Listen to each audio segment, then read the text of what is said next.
ইশকে আতিশ পর্ব ১৩। আপনাদের সাথে রয়েছে আপনাদেরই ভালোবাসার তরু। যখন আফাক ওয়াজদানের বাড়িতে পৌঁছালো তখন সকালের নাস্তা শুরু হয়ে গেছে। মুজাম্মিল তাকে ড্রয়িং রুমে না বসিয়ে সরাসরি নিয়ে গেল ডাইনিং রুমে। বসো আফাক, নাস্তা করে নাও। আয়েশা মুস্তাফা তাকে দেখে খালি চেয়ারের দিকে ইঙ্গিত করে বললেন, কিন্তু আফাক যেন তার কথা টেরই পেল না। চারদিক তাকিয়ে শুধু বলল, ওয়াজদান কোথায়? ও উপরে, নিজের রুমে। আমি তাকে ডাকতে যাচ্ছিলাম নাস্তার জন্য। তারপর গভীর মনোযোগ দিয়ে আফাকের ক্লান্ত মুখের দিকে তাকিয়ে বললেন, তোমাকে চিন্তিত দেখাচ্ছে, সব ঠিক আছে তো? আফাক আর তা লুকাতে পারল না, মাথা নাড়িয়ে বলল, গতরাতে আমার কাজিন মারা গেছে, আজ দুপুরে জানাজা। ইন্না লিল্লাহি ওয়া ইন্না ইলাইহি রাজিউন। তারা মৃদু স্বরে দুঃখ প্রকাশ করলেন। জানাজায় যাওয়ার জন্য আমি ওয়াজদানকে সঙ্গে নিতে এসেছি। আপনারা নাস্তা রেডি রাখুন, আমি তাকে নিয়ে আসছি। ওয়াজদানের রুমের দরজা পুরোপুরি বন্ধ ছিল না, সামান্য ফাঁক দিয়ে আলো বাইরে ছড়িয়ে পড়ছিল।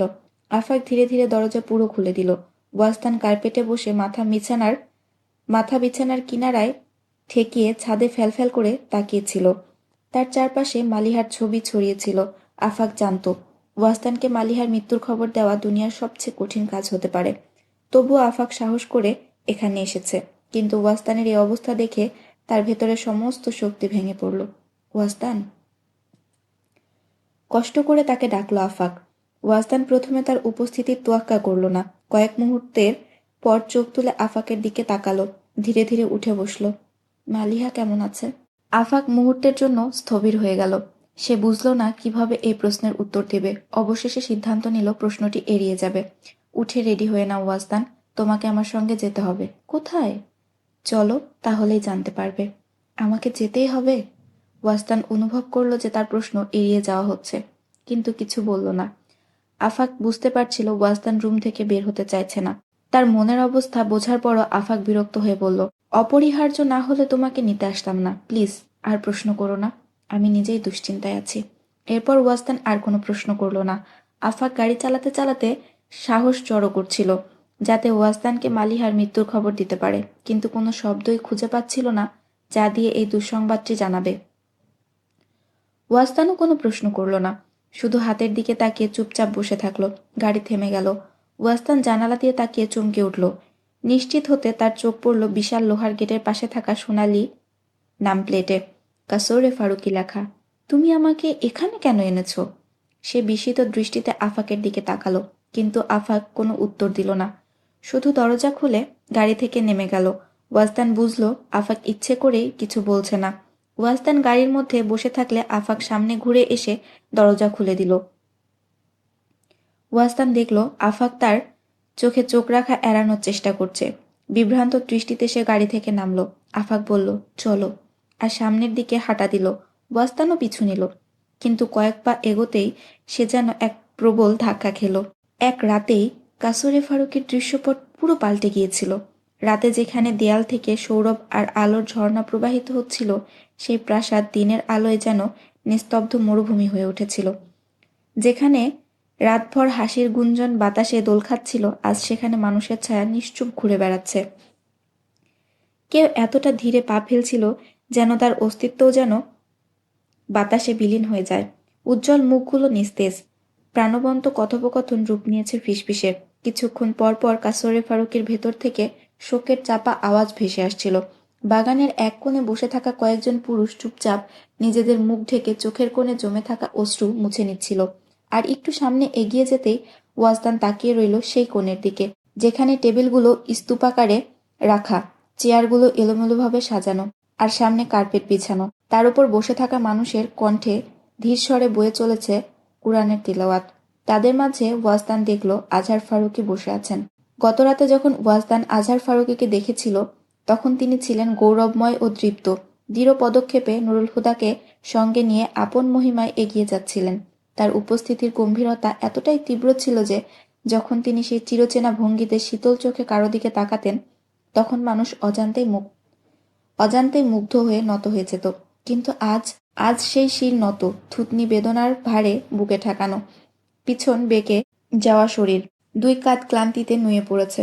সেই শুষ্ক আবেগহীন চোখে অসহায়তার চরম প্রকাশ। তিনি কাঁদছেন না, তবু ওয়াজদান নিশ্চিত ছিল আজহার ফারুকী তার জীবনের সমস্ত চোখের পানি গত রাতেই ফেলে এসেছেন। এখানে কি এমন ঘটেছে? ওয়াসদান বিস্ময়ে ভাবল। আর ঠিক তখনই তার বিস্ময় যেন বহুগুণে বেড়ে গেল। নুরুল হুদা ধীরে ধীরে বাবার পাশে এসে বসলেন। নিঃশব্দে কানে কানে কিছু বললেন। তার পরনের পোশাক এখনো রাতেরই, কিন্তু একেবারে বিধ্বস্ত। এই বিপর্যস্ত অবস্থার পরও তার চেহারা ছিল অভিব্যক্তিহীন। তবে ওয়াসদান অনুভব করল, এই নীরবতার গভীরতায় এক অদৃশ্য ব্যথা লুকিয়ে আছে। কিন্তু কেন? কালই তো হাদি ভাই তার স্বপ্নের মানুষটিকে পেয়েছিলেন। আজ অন্তত তাকে এমন ভাঙা অবস্থায় থাকার কথা নয়। হঠাৎ হাঁটতে হাঁটতে ওয়াসদানের পা হোঁচট খেল। ভারসাম্য হারিয়ে সে হাঁটু গেড়ে মাটিতে পড়ে গেল। হাতের ভরসায় উঠতে চাইল, কিন্তু তার দৃষ্টি সামনের দৃশ্যে থমকে গেল। মুহূর্তে শরীরের সমস্ত শক্তি যেন নিঃশেষ হয়ে গেল। চোখের সামনে সাদা কাফনে মোড়া মালিহার নিথর মুখ। সে গভীরভাবে শ্বাস নিতে চাইল, কিন্তু বুকের ভেতর যেন বাতাস আটকে গেল। বারবার জোরে শ্বাস নেওয়ার চেষ্টা করল, অথচ তার পরিবর্তে বেরিয়ে এলো প্রবল কাশি। ঠিক তখনই এক উষ্ণ হাত তার বাহু স্পর্শ করল। সে ঘুরে তাকালো। সামনে দাঁড়িয়ে আছে আফাক। আফাক তার পাশে দাঁড়িয়ে বলল, কাল তোমার যাওয়ার পর হঠাৎ মালিহার অবস্থা খারাপ হয়ে গিয়েছিল। সে অজ্ঞান হয়ে পড়ে। আমরা তৎক্ষণাৎ তাকে হাসপাতালে নিয়ে যাচ্ছিলাম, কিন্তু সে পথেই আমাদের ছেড়ে চলে গেল। সে আর কাশছিল না, বরং আফাকের দিকে এমনভাবে তাকিয়েছিল যেন তার মুখ থেকে বেরিয়ে আসা শব্দগুলো তার কাছে অচেনা। আফাক তার মুখের দিকে তাকালো, তারপর এক হাত কাঁধে রেখে অন্য হাতে হাত ধরে স্পষ্ট উচ্চারণে বলল, মালিহা মারা গেছে ওয়াসদান। সেদিন ঠিক সেই মুহূর্তে ওয়াসদানও যেন মরে গেল। ভাই সাহেব, জানাজার সময় হয়ে আসছে, দয়া করে দেহ নিয়ে যাওয়ার অনুমতি দিন। শুধু মুনির হাসান নিজেকে সামলে রেখেছিল, বাকিরা সবাই ভেঙে পড়েছিল। বড় মামার অবস্থাও বাবার থেকে আলাদা কিছু ছিল না। বাবা জানে সহ্য শক্তিও ভেঙে চুরমার হয়ে গেছে। আমার মেয়েকে আমার কাছ থেকে আলাদা করো না মুনির, আলাদা করো না মুনির। মেয়ে তো অনেক আগেই আলাদা হয়ে গেছে ভাই সাহেব, এখন শুধু শরীরটা আছে, যাকে মাটিতে ফিরিয়ে দিতে হবে। তিনি দীর্ঘশ্বাস ফেলে বললেন। ঘরের ভেতর মহিলারা কার্পেটে চাঁদনির কাপড় বিছিয়ে কুরআন তেলাওয়াত করছিলেন। আফাক সোফার কাছে গিয়ে ধীরে সুমেরাকে ডাক দিল, এসো সবাই এসো, শেষবারের মতো মালিহার মুখটা দেখে নাও। কিছুক্ষণের মধ্যেই তাকে মসজিদে নিয়ে যেতে হবে।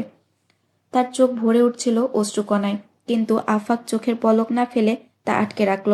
মাথা নাড়িয়ে ফিরে গেল।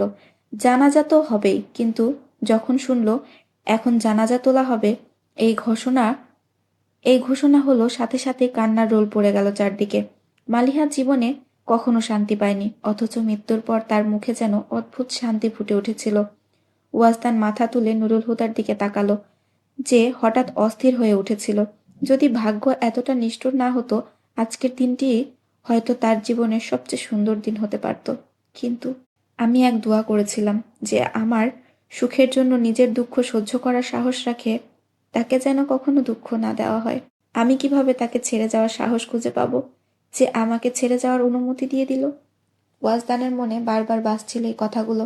মালিহার প্রতি অভিমান নিয়ে সে বলল, আপনি তো আপনার নিজের দোয়ার মর্যাদাও রাখতে পারলেন না। হাদি ভাইয়ের সঙ্গে সম্পর্কই বা কিভাবে টিকিয়ে রাখতেন?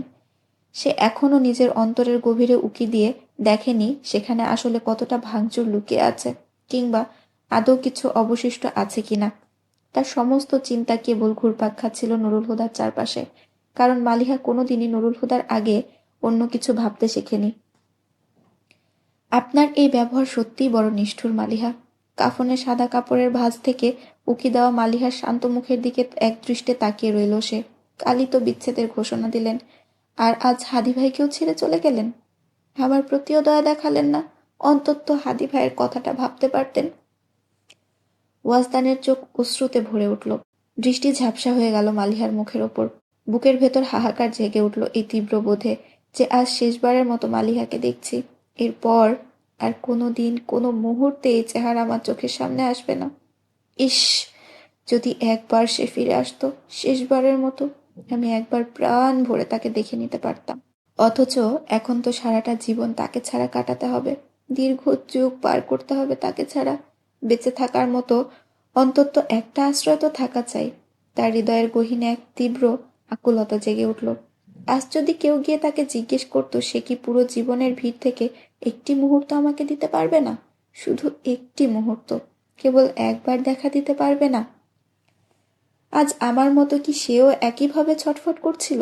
আমি আমার সমস্ত জীবন আপনাকে দিয়ে দেব মালিহা, আমার প্রতিটা শ্বাস আপনার নামে লিখে দেব। শুধু একবার ফিরে আসুন, একবার। তার হৃদয়ের প্রতিটি কোণে যেন আর্তনাদের ঝড় বয়ে গেল। ওঠো আজহার, তোমার মেয়েকে কাঁধে তুলে নেবে না? মালিক নাসিরের কথায় যেন বজ্রপাত হলো। আজহার ফারুকী উন্মাদ হয়ে উঠলেন। আমি মরে যাব বাবাজান। কতটা বিশ্বাস আর মায়ায় সে তার বাবাজানের কাছে প্রাণ ভিক্ষা চেয়েছিল। মরে গেলে তোমাকে কাঁধে তুলে নিয়ে আমি নিজে কবরে রেখে আসব। কথাগুলো বলার সময় আজহার ফারুকীর মনে কতটা কঠোরতা ছিল, কিন্তু আজ সেই কথাগুলো যেন বিষ হয়ে ফুটে উঠল নিজের মনে। থাকুক মালিক আঙ্কেল, ফুফাজানের পক্ষে এটা সম্ভব নয়। আফাক বাধা দিল। ওয়াজদান ধীরে ধীরে মালিহার পাশে গিয়ে দাঁড়ালো। নুরুল হুদার মন যেন কাজ করছিল না। না হয় তিনি ওয়াজদানকে চিনে ফেলতেন, কিন্তু তার চোখের সামনে এক বিস্ময় ভেসে উঠল। কে এই মানুষ, যার চোখের আগুন আর জ্বলন্ত চেহারা দেখে মনে হচ্ছে সে যেন পাগলের মতো মালিহার মৃত্যুতে ভেঙে পড়েছে। সকাল থেকে বসে আছে, শুধু তার দেহের দিকে তাকিয়ে আছে, এবং এখন এক দাবি নিয়ে সে মালিহাকে কাঁধে তুলে নেওয়ার জন্য দাঁড়িয়ে আছে। এটা বিস্মিত হওয়ার সময় ছিল না, তাই নুরুল হুদা তার বিস্ময় সরিয়ে রাখলেন। চারজন একসাথে ঝুঁকল। মালিহার কফিন কাঁধে তুলে নিলেন। চারপাশে কালেমার সুর ভেসে উঠল। আজ মালিহা চিরতরে বিদায় নিল। কাসরে ফারুকি থেকে চিরতরে বিদায় নিল। তার দীর্ঘ 20 বছরের জীবন হঠাৎ এক মোড়ে এসে শেষ হয়ে গেল। এটাই তো জীবন, এবং এটাই মৃত্যু। একটি নিষ্ঠুর, অন্যটি নির্মম। কিন্তু সবচেয়ে বড় দুর্বলতা হলো দুটো থেকেই মুক্তি নেই। জীবন যদি কঠিন হয়ে ওঠে তাহলে মৃত্যুর আঁচলে লুকিয়ে পড়ো, কিন্তু মৃত্যুর পরেও শান্তি না মিলে তাহলে হায়, যদি আর একটা দরজা থাকতো। কবর প্রস্তুত ছিল। মালিহার খাটিয়া ধীরে ধীরে কবরের পাশে নামিয়ে রাখা হলো। আফাক একবার ওয়াজদানের দিকে তাকিয়ে ইশারা করলো, কিন্তু ওয়াজদান মনে মনে তার করা প্রতিজ্ঞার কথা ভেবে সরে দাঁড়ালো। আফাক একবার তার দিকে তাকিয়ে খাটিয়ার দিকে এগিয়ে গেল। তারপর কোমরে বাঁধা কাপড় ধরে নুরুল হুদা ও সামাদের সাথে মিলে সাবধানে মালিহার দেহ কবরের ভেতর নামিয়ে দিল। এরপর আফাক ও নুরুল হুদা কবরের ভেতর নেমে গেল। তুমি সাদা পোশাক পরো না, এই রঙে তোমায় এতই সুন্দর দেখায় যে ভয় লাগে তোমাকে কেউ নজর না লাগিয়ে দেয়। আজ সাদা কাফনের কাপড় খুলতে গিয়ে নুরুল হুদার হাত কেঁপে উঠল। তিনি মালিহার দিকে তাকিয়ে দেখলেন, কিন্তু আজ তাকে সাদা পোশাকে একটুও ভালো লাগছিল না। হঠাৎ তার সেই রাতের কথা মনে পড়ে গেল, যখন মালিহা অপেক্ষা করতে করতে ক্লান্ত হয়ে ঘুমিয়ে পড়েছিল। ঘুমন্ত অবস্থায় তার চেহারায় কি অপার শান্তি ছিল, সেই কোমলতা, সেই মিষ্টি আভা যা তার চোখে সবসময় থাকত। কিন্তু আজ মৃত্যুর এতগুলো ঘন্টা পেরিয়ে গেলেও তার সেই কোমলতা, মিষ্টি আভা, নিষ্পাপ সারল্য একটুও মলিন হয়নি। নুরুল হুদার মনে হলো সে আজও ক্লান্ত হয়ে ঘুমিয়ে পড়েছে, তবে আজ এই ক্লান্তি জীবনের। আমি তোমার মায়ার বন্ধন থেকে মুক্ত হতে চাই না। নুরুল হুদা মালিহার চোখের পাপড়িতে হাত বুলিয়ে বলল, তুমি আমার জীবন থেকে চলে যাচ্ছ, তবে আমার হৃদয় থেকে কখনো চলে যেও না। তোমার স্মৃতির এক ছোট্ট আলো রেখে যেও, যাতে সেই আলোর মধ্যে আমি বেঁচে থাকার কারণ খুঁজে পাই। হঠাৎ নুরুল হুদার হৃদয়ে যেন আকাশচুম্বী ব্যথায় মোচড় দিয়ে উঠল, আর সে দ্রুত কবর থেকে বেরিয়ে এলেন। গোরখোদকরা বেলচা হাতে মাটি ঢালতে লাগলো, আর ওয়াজদানও যেন ধীরে ধীরে সে মাটির সঙ্গে মিশে যেতে লাগলো। কয়েক মুহূর্তের মধ্যেই মালিহার জন্য সূর্যের আলো চিরতরে থেমে গেল।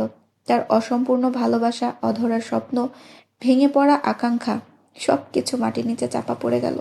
আপনি জবন কি সালিব আপ উঠায়ে हमने, जिंदगी सुन तो सही कैसे बिताए हमने, मौत की देखा तो राहे जिंदगी को तन्हा पाया, तबे मालूम हुआ उमर गुजाई हमने। আপন কাঁধে নিয়ে আবেগের শুল আমার, হে জীবন শোনো, কিভাবে করেছি পার, কিভাবে করেছি পার। পিছনে ফিরে দেখি নিজেকে পাই একা, তব বুঝি কতকাল জীবন কেটেছে বৃথা। নুরুল হুদা কবরস্থান থেকে বেরিয়ে আসলেও বাড়ি ফেরেননি, বরং সেখান থেকে মালিক আঙ্কেলকে বাবাজানের খেয়াল রাখার অনুরোধ করে অজানা পথে শান্তির সন্ধানে বেরিয়ে পড়েছিলেন। কিন্তু শান্তি কি কখনো খুঁজে পাওয়া যায়? তার মনে বাড়ি ফেরার চিন্তায় এক অদ্ভুত আতঙ্ক জন্ম নিচ্ছিল। কিন্তু কতদিন আর বাড়ি না গিয়ে থাকা যায়? বাড়ির বারান্দায় পা রাখতেই তার দৃষ্টি অবচেতনভাবে সামনের লাউজের সোফার দিকে চলে গেল। যেন এক অভ্যেস হয়ে গিয়েছিল। দরজা খুলে তিনি স্বয়ংক্রিয়ভাবে সেদিকে তাকাতেন, যেখানে মালিহার চেনা অভ্যর্থনা তাকে বহুদিন পর বাড়ি ফেরার মতো করে স্বাগত জানাতো। আজও তিনি দরজা লক ধরে দাঁড়ালেন, যেন মালিহা হঠাৎ কোথাও থেকে এসে তাকে স্বাগত জানাবে। তুমি কেন এভাবে চলে গেলে মালিহা? এই প্রশ্নটি তার হৃদয় অস্থির করে তুলছিল, কিন্তু কোনো উত্তর আসেনি। লাউজের সোফা থেকে চোখ সরিয়ে তিনি সিঁড়ি বেয়ে ওপরে উঠলেন। নিজের রুমের দরজায় হ্যান্ডেলে হাত রাখলেন, কিন্তু খুলতে পারলেন না। তিনি জানতেন দরজাটা খুললে মালিহার জন্য রাখা পাত্র থেকে গোলাপের পাপড়ি ঝরে পড়বে। কার্পেটে বিছানো ফুলগুলো, যা মালিহার পায়ের ছোঁয়ার আশায় অপেক্ষায় ছিল, আজ ক্লান্ত হয়ে শুকিয়ে গেছে। তার ভারী বুটের তলায় চূর্ণ বিচীর্ণ হয়ে যাবে। কিভাবে তিনি সে শব্দ সহ্য করবেন? আর সেই সন্ধ্যা, যা এলে কত সুন্দর লাগত। সেই সন্ধ্যার সৌন্দর্যকে দ্বিগুণ করার জন্য যেসব মোমবাতি নিজেদের অস্তিত্ব বিসর্জন দিতে প্রস্তুত ছিল, তারা মালিহাকে না পেয়ে ব্যথায় ফোঁটা ফোঁটা গলে পড়ছিল, যেন কারো চোখের অশ্রু। আর সেই রাত, যখন মিলনের জন্য জ্বালানো মোমবাতিগুলো বিচ্ছেদের অন্ধকারে নিভে গিয়েছিল, এখন কে আর তাদের পোড়া অস্তিত্বের দিকে তাকাবে?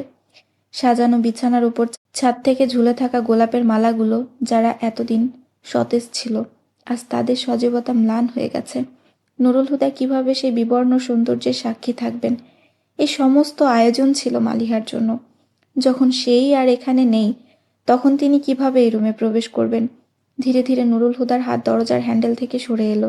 তিনি পিছিয়ে এসে লাউজের দিকে এগোলেন। আজহার ফারুকের বন্ধ দরজার সামনে দাঁড়ালেন। তিনি জানতেন ওই বন্ধ দরজার ওপাশে ভয়ঙ্কর শোক বয়ে যাচ্ছে, কিন্তু এক ধরনের ঝড় তো তার মধ্যেও বইছিল। গতকাল থেকে তিনি আজহার ফারুককে শক্তি জুগিয়েছেন, তাকে সান্ত্বনা দিয়েছেন, কিন্তু এখন তার নিজেকেই শক্ত করতে হবে, নিজেকেই সামলাতে হবে, যাতে তিনি বাবাজানের দুঃখ ভাগ করে নিতে পারেন। মাথা নিচু করে দরজার সামনে দাঁড়িয়ে তিনি ডাইনিং রুম পার হয়ে হল রুমে এলেন। দেয়ালে ঝুলে থাকা মালিহার আঁকা চিত্রগুলো দেখলেন। সিঁড়ির দিকে তাকিয়ে দেখলেন মালিহার রুমের দরজা আধ খোলা। ধীরে ধীরে এগিয়ে গিয়ে 2 হাত দিয়ে দরজাটা খুলে দিলেন। রুমের ভেতরে বাতাস থমকে ছিল। নুরুল হুদা চোখ বন্ধ করে গভীর নিঃশ্বাস নিলেন। চাইলেন মালিহার সেই পরিচিত সুগন্ধটুকু অনুভব করতে, যা এখনো রুমের প্রতিটি কোণে ছড়িয়ে আছে। চোখ খুলে চারপাশে তাকাতেই মনে হলো, এখানেই তো মালিহা তার ছোট্ট জীবনের সবচেয়ে বেশি সময় কাটিয়েছে। কিছু মানুষ কেবল মানুষের হৃদয়ে নয়, চারপাশের জিনিসপত্রেও নিজের অস্তিত্বের ছাপ রেখে যায়। মালিহাও ছিল এমন একজন। হয়তো এ কারণে রুমে প্রবেশ করতেই নুরুল হুদার মনে হলো সে যেন কোথাও খুব কাছেই আছে। আর এই অনুভূতি তার ক্লান্ত আত্মাকে খানিকটা শান্তি দিল, যেন দাউ দাউ করে জ্বলতে থাকা আগুনে শীতল পানির ছিটা পড়ছে। নুরুল হুদা ব্যালকনির দরজা খুলে দিলেন। একটি ঠান্ডা বাতাসের ঝাপটা এসে তাকে ছুঁয়ে গেল। তিনি মুখ তুলে আকাশের দিকে তাকালেন, যেখানে পূর্ণিমার চাঁদ ঝলমল করছিল। তিনি জানতেন মালিহা চাঁদের আলোকে ভালোবাসত। বিশেষ করে পূর্ণিমার চাঁদ ছিল তার একান্ত প্রেম। সে রুমের ভিতর বন্দি থাকার বদলে ব্যালকনির দোলনায় শুয়ে পড়ত, আর অপলক দৃষ্টিতে চাঁদকে দেখতে দেখতে ঘুমিয়ে যেত। আজ সে নেই। চাঁদ কি তা অনুভব করছে? নুরুল হুদা দোলনার পাশে দাঁড়িয়ে ভাবলেন, তুমি কত দূরে চলে গেছো মালিহা, চাঁদের আলোর থেকেও দূরে। শূন্য দোলনার দিকে তাকিয়ে তার বুকের ভেতর এক শূন্যতার স্রোত বয়ে গেল। আমি কি কখনো তোমার কাছ থেকে অতি কাছে আসার আকাঙ্ক্ষা করেছিলাম? কখনো না। কিন্তু আমি কখনো এটাও চাইনি যে তুমি আমাকে এতটা দূরত্বের শাস্তি দেবে। এখন কোথায় খুঁজবো তোমাকে? তিনি মুখ ঘুরিয়ে রুমে ফিরে এলেন। নিজেকে বিমর্ষতা থেকে বাঁচাতে মালিহার স্টুডিওর দরজা ঠেলে ঢুকলেন। দেয়ালের কাছে ঠেস দিয়ে রাখা একটি ক্যানভাস তিনি তুলে নিলেন। ব্যালকনি থেকে আসা বাতাসের ঝাপটায় একটি পাতলা নেটের কাপড় উড়ে গিয়ে একটি ক্যানভাসকে আচ্ছাদিত করেছিল। নুরুল হুদা তা অবচেতনভাবে দেখে কাপড়টি সরালেন এবং ক্যানভাসের দিকে তাকালেন। একটি অসম্পূর্ণ প্রতিচ্ছবি। চিত্রটি মালিহা আঁকছিল, কিন্তু জীবন তাকে শেষ করার সুযোগ দেয়নি। কেবল এই ছবি কেন, সে তো সবকিছু অসম্পূর্ণ রেখেই চলে গেছে। এত হঠাৎ বিদায়, এত দ্রুত পথ চলা, যেন বিশ্বাস করাই কঠিন। তিনি কিছুক্ষণ প্রতিচ্ছবিটির দিকে তাকিয়ে রইলেন। হঠাৎ কিছু যেন তাকে চমকে দিল। তিনি আরো গভীর মনোযোগ দিয়ে দেখতে লাগলেন। এটি কল্পনার কোনো প্রতিচ্ছবি নয়। চেহারাটি পরিচিত মনে হচ্ছে, কিন্তু কোথায় দেখেছেন? তিনি কিছুই মনে করতে পারলেন না। তাই সে অনুভূতিটি একপাশে সরিয়ে রেখে রুমের বিছানার কিনারায় এসে বসে পড়লেন। তারপর ধীরে ধীরে পা ঝুলিয়ে শুয়ে পড়লেন। নিঃসঙ্গতার এই অবিশ্বাস্য মুহূর্ত, এই বেঁচে থাকার ভার বহন করতে করতে কেটে গেছে 24টা ঘন্টা। তবুও মনে হচ্ছে এই পরবর্তী মুহূর্তেই তার আত্মা দেহ ছেড়ে চলে যাবে। তোমার ভালোবাসা তো দেখেই নিলাম নুরুল হুদা। নুরুল হুদা নিজের উপর ব্যঙ্গ করলেন। বলেছিলে মালিহাকে ছাড়া এক মুহূর্ত থাকতে পারবে না, আর দেখো 24 ঘন্টা পার হয়ে গেছে। তবুও নিঃশ্বাস এখনো চলছে। তবে কেবল নিঃশ্বাসই তো চলছে। তার হৃদয়ে বিষাদে ফিসফিস করে উঠল। তিনি চোখ বন্ধ করলেন। এক হাতে তোশক টেনে নিতে অনুভব করলেন নিচে যেন কিছু রাখা আছে। তোশকের নিচ থেকে বেরিয়ে এলো একটি ডায়েরি। নুরুল হুদা বিস্ময়ে চমকে উঠে বসলেন। হাত বাড়িয়ে তুলে নিলেন ছোট্ট এক বইয়ের আকারে লাল মলাটে বাঁধানো সেই ডায়েরি। চকচকে পাতার ফাঁকে গোজা ছিল সোনালি রঙের একটি কলম। এমনভাবে যেন কেউ লিখতে লিখতে হঠাৎ উঠে গিয়েছিল কোনো কাজে। ডায়েরিটি খুলতেই প্রথম পাতায় ঝলসে উঠল মালিহার নাম। নুরুল হুদা হতবাক হয়ে তাকিয়ে রইলেন। মালিহা ডায়েরি লিখত? কিন্তু এ ব্যাপারে তিনি কিছুই জানতেন না। বরং মনে হলো কারো কাছে এ খবর ছিল না। সম্ভবত আজহার ফারুকীও জানতেন না। একটা কৌতূহল তীব্র হয়ে উঠল। এই ডায়েরির ভেতরে কি লেখা আছে? জানা তো তার উচিত। নুরুল হুদা জুতো খুলে আধশোয়া হয়ে বসলেন। হাত বাড়িয়ে বেডসাইডের টেবিলের ল্যাম্প জ্বালালেন। তারপর ডায়েরি খুলে পড়তে শুরু করলেন। তিনি জানতেন মালিহার জীবনে ছিল অজস্র শূন্যতা। তবে তিনি সবসময় ভেবেছিলেন মালিহা বোধহয় সেই শূন্যতার মাঝে বাঁচতে শিখে নিয়েছিল। আর এমনটা ভাবার কারণও ছিল। তিনি সবসময় মালিহাকে শান্ত নির্বিকার দেখেছেন। সে যেন এক শোপিসের মতো ছিল, যাকে সাজিয়ে রাখা হয়, তারপর ধীরে ধীরে সবাই ভুলে যায়। কিন্তু সে কখনো এই উপেক্ষার অভিযোগ করে না। আজহার ফারুকীও মালিহাকে কখনো শোপিসের চেয়ে বেশি কিছু ভাবেননি। সে আছে কি নেই, কেমন আছে, কিভাবে আছে, এসব যেন তার কাছে কখনোই গুরুত্বপূর্ণ ছিল না। নুরুল হুদা ভাবতেন মালিহাও নিজেকে শোপিস ভেবে এই উপেক্ষা মেনে নিয়েছিল। কিন্তু সে তো শোপিস ছিল না। সে কি কখনো কিছু বলেনি? তবে সে বাবাজানের অবহেলায় আহত ছিল, নিজের একাকিত্বে বিধ্বস্ত ছিল। আজহার ফারুকী সবসময় নিয়ন্ত্রণ করতে ভালোবাসতেন, আর মালিহার স্বভাব ছিল নীরবতা। যখন তারা মুখোমুখি হতেন সে সহজেই নিজেকে সরিয়ে নিত, কখনো সংঘাতের পথে হাঁটত না। সে নিজেকে বদলে নিয়েছিল, বাবাজানের ইচ্ছের সঙ্গে খাপ খাইয়ে নিতে শিখেছিল, কিন্তু নিজের অস্তিত্বকে কখনোই অস্বীকার করতে পারেনি। সেই না পারাটাই তার ভেতর এক গভীর দ্বন্দ্বের জন্ম দিয়েছিল, আর এই দ্বন্দ্ব ছিল তার জীবনের সবচেয়ে বড় যন্ত্রণা। এবং আজ মালিহা চলে যাওয়ার 24 ঘন্টারও বেশি সময় কেটে গেছে। নুরুল হুদা এখন গিয়ে বুঝতে পারলেন মালিহার আসল কষ্ট, মালিহার অভিমান, মালিহার দুঃখ, বিষাদ আর অপূর্ণতার ভার। কিন্তু আফসোস, এখন আর কিছুই করার নেই। শুধু এই ডায়েরির প্রতিটি শব্দের ভেতর দিয়ে তিনি অনুভব করতে পারছিলেন মালিহার দম বন্ধ করা যন্ত্রণা। তবে হঠাৎ নির্দয় নিয়তি যেন একদিন তার প্রতি দয়ালু হয়ে উঠেছিল। সে যে দীর্ঘদিন ঠান্ডা বাতাসের একটুখানি স্পর্শের জন্য তৃষ্ণার্ত ছিল, তার জীবনে একসঙ্গে খুলে গিয়েছিল দুটি জানালা। একজন নুরুল হুদা ফারুকী, আরেকজন ওয়াজদান মুস্তাফা। এই নাম পড়ে নুরুল হুদা স্তব্ধ হয়ে গেলেন। তিনি কখনো টেরই পাননি মালিহার জীবনে অন্য কেউ ছিল। এই মানুষটি আমার কাছ থেকে সব কিছু করিয়ে নিতে পারবে, যা আমি কখনোই করতে চাই না, যা করার মতো সাহসও আমার কাছে নেই। আমি অনুভব করছি যেন আমি এক বন্ধবৃত্তে আবদ্ধ হয়ে গেছি। যে পথেই পা বাড়াই তার শেষ প্রান্তে আমি একই সীমানায় ফিরে আসি। আমি জানি যেদিকেই যাই তার শেষ প্রান্তে দাঁড়িয়ে থাকবে ওয়াজদান। মালিহা কি সত্যি কারো জন্য এভাবে আত্মসমর্পণ করেছিল? নুরুল হুদা বিশ্বাস করতে চাইল না। মালিহার এত অচেনা এক অধ্যায়। এই ডায়েরির প্রতিটি শব্দ যেন তার সামনে বিস্ময়ের নতুন জগৎ খুলে দিচ্ছিল। তিনি একের পর এক পৃষ্ঠা উল্টে যাচ্ছিলেন। তার চোখ বিস্ময়ে বিস্ফোরিত হয়ে যাচ্ছিল। কিন্তু হঠাৎ একটি ফোন কলের প্রসঙ্গ এসে থমকে দিল তাকে। তিনি আর এগোতে পারলেন না। ডায়েরির বাকি পৃষ্ঠাগুলো ফাঁকা ছিল, কিন্তু লেখা না থাকলেও এখন আর তার পক্ষে আর একটি শব্দও পড়া সম্ভব ছিল না। তার হাত থেকে ডায়েরিটি বিছানায় পড়ে গেল। এক প্রচণ্ড শূন্যতা যেন তার চারপাশ ঘিরে ধরল। তিনি ব্যালকনিতে গিয়ে দাঁড়ালেন। তাহলে কি মালিহা ওয়াজদানকে ভালোবাসত? তিনি ক্লান্ত দৃষ্টিতে ব্যালকনির রেলিংয়ে মাথা ঠেকালেন। তার দৃষ্টি ধীরে ধীরে গড়িয়ে পড়ল বা কাঁধের দিকে। সেখানে এখনো জড়িয়ে আছে মালিহার কাজলের ছাপ।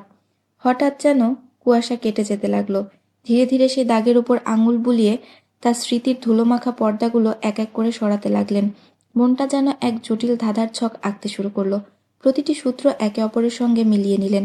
আর তারপর এক অমোঘ সত্যের দিকে এগোতে লাগলেন। হঠাৎ এক ঝলক আলো যেন তার মস্তিষ্কের অন্ধকারকে চিরতরে দূর করে দিলেন। এক্সিবিশনের রাতে মালিহা যখন বাবাজানের সামনে ওয়াস্তানের কথা বলল এবং বাবাজানের কড়া আপত্তির মুখে প্রথমবারের মতো সে নিজের ভালোবাসার কথা অকপটে স্বীকার করল, তখনই তার ভাগ্যে লেখা হয়ে গেল এক কঠিন সীমানা। আজহার ফারুকী জোরপূর্বক তার বিয়ে ঠিক করে দিলেন নুরুল হুদার সঙ্গে। শাস্তিস্বরূপ এক বন্ধনে আবদ্ধ করে দিলেন, যেখানে মালিহার ইচ্ছার কোনো স্থান ছিল না। এখন নুরুল হুদা বুঝতে পারলেন কেন মাত্র 3 দিনের ব্যবধানে বিয়ের দিন নির্ধারিত হয়েছিল। বাবাজান চাননি মালিহা কোনো উপায় খুঁজে পাক, কিন্তু মালিহা অপেক্ষা করেনি। জীবনে প্রথমবারের মতো সে সাহস করে বাবাজানের সিদ্ধান্তের বিরুদ্ধে গিয়ে ওয়াস্তানের সঙ্গে দেখা করতে গিয়েছিল। যদি সেই দিন ওয়াস্তানকে পেয়ে যেত আর ওয়াস্তান তার পাশে দাঁড়াতে প্রস্তুত থাকত, তবে পিতাকন্যার মাঝে জমে যেত এক শীতল যুদ্ধ। সে যুদ্ধে কার জয় হতো এটা বলা মুশকিল, কিন্তু মালিহা কোনো মূল্যে ওয়াস্তানকে ছেড়ে দিত না। কিন্তু সে ওয়াস্তানের দেখা পেল না।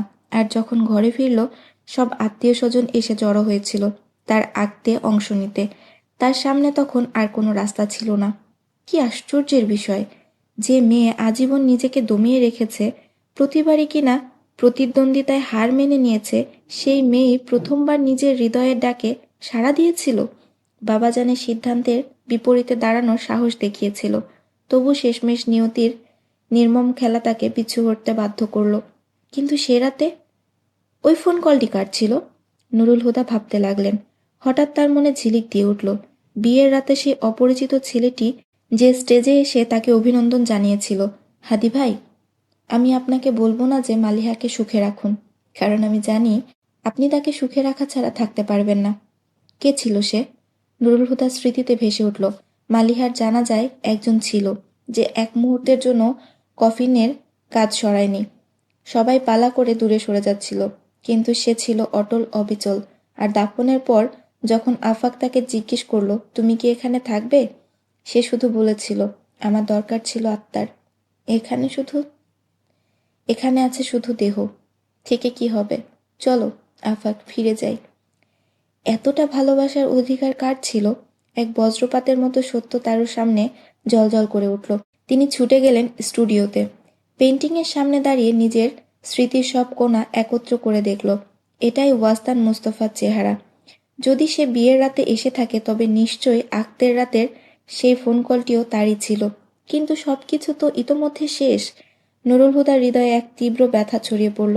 তিনি 2 হাত মাথায় চেপে ধরলেন। 24 ঘন্টা ধরে একটি প্রশ্নই তাকে কুরে কুরে খাচ্ছিল, মালিহা কেন মারা গেল? এবার উত্তর মিলেছে। কেন মালিহা, কেন? ব্যথার তীব্রতায় তিনি চিৎকার করে উঠলেন, তুমি জানতে তাকে ছাড়া তুমি বাঁচতে পারবে না, তবু কেন একবারও আমাকে বলনি? তোমার শুধু ওয়াস্তান চাই, খোদার কসম আমি তোমার জন্য ওয়াস্তান এনে দিতাম। শুধু একবার বলতে। আমি তো বলেছিলাম তোমাকে, তোমার হাসি আমার ভালোবাসার চেয়েও মূল্যবান, তবু তুমি বিশ্বাস করলে না। একবার, কেবল একবার তো চেষ্টা করে দেখতে পারতে। কেন আমাকে অন্ধকারে রেখে গেলে, কেন? নুরুল হুদা, যিনি একসময় ছিলেন অদম্য দৃঢ়চেতা মানুষ, যিনি নিজ হাতে মালিহাকে কবর দিয়ে এসেছিলেন, অথচ আজ সেই মানুষটাই পাগলের মতো চিৎকার করছে। কাসরে ফারুকী তার কান্নায় প্রতিধ্বনিত হতে লাগলো। তুমি সবাইকে বলেছিলে ওয়াস্তানকে ছাড়া আমি বাঁচব না, কেবল একবার যদি আমাকে বলতে। আমি কি কখনো তোমার ইচ্ছার বিরুদ্ধে কিছু করেছি? আমি তো নিজেই তোমাকে বলেছিলাম, যদি এই সম্পর্ক ভালো না লাগে, তাহলে এই বন্ধনে আবদ্ধ হওয়ার দরকার নেই। এরপরেও কেন আমাকে বাধ্য মনে করলে? কেন নিজেকে আমার শৃঙ্খলে বাঁধলে? তুমি যদি চেয়েই না থাকো, তাহলে? বাক্য শেষ না করে ধপ করে মেঝেতে বসে পড়লেন তিনি। কাঁদতে কাঁদতে দুটি চোখ যেন প্রবল জলোচ্ছ্বাসে ভাসতে লাগলো। আমার আর আপনার মাঝে কেবল এক ডাকের দূরত্ব। আমার নাম ধরে ডাকলেই আমি চলে আসব।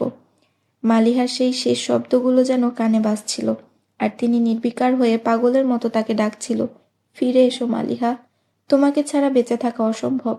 নুরুল হুদা কাঁপতে কাঁপতে কাঁদছেন, কান্নার প্রতিটি শব্দে যেন ব্যথার জলোচ্ছ্বাস। তোমার সুখের জন্য আমি নিজের দুঃখ মেনে নিতাম, কিন্তু এটা কিভাবে সহ্য করি বলো তো, যে তোমার কষ্টই আমার সুখ হয়ে গেল। তুমি ব্যথা সহ্য করেছিলে আর আমি আনন্দে ছিলাম। এই অনুভূতি আমায় সারা জীবন করে করে খাবে।